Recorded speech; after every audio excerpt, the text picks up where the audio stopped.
உங்கள் மா நேச்சுரல்ஸின் முக்கியமான டிப்ஸ் கவனமா கேளுங்க. இன்னைக்கு சமுதாயம் வந்து ரொம்ப வீணாப்பிட்டு இருக்கிறது முக்கியமான காரணம் செல்லம், பாசம், அன்பு அப்படிங்கிற அடிப்படையில இன்னைக்கு பிள்ளைங்களை கண்டிக்காம வளர்க்கறது தாங்க.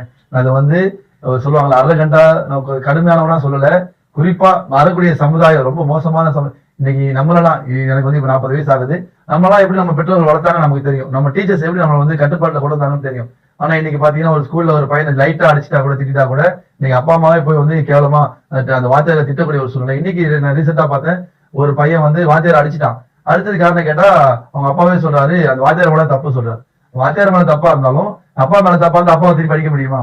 அதாவது ஒவ்வொரு காலகட்டத்துல ஒரு சூழ்நிலை இருந்துச்சு, அந்த சூழ்நிலை விட்டு நம்ம வெளியே போய்கிட்டு இருக்கோம். நல்ல சமுதாயம் வந்து உருவாகாதுங்க. ஒரு கெட்ட சமுதாயத்தை உருவாகிறதுக்கு இன்னைக்கு பெற்றோர்களே காரணமா இருக்கணும். தயவு செய்து பிள்ளைகளை அடிப்பது வயலுக்கு நீர் பாய்ச்சுவது போல நம்ம முன்னோர்கள் சொல்லியிருக்கிறாங்க. வயலுக்கு நீர் பாய்ச்சினாதான் எப்படி அந்த வயல் நல்லா செழிப்பா வளருமோ, அது போல ஒரு முக்கியமான விஷயம். அதனால அதுல வந்து அதை வந்து நீங்க கொடுமையா அதே வேலையா இருக்கிறது இல்ல,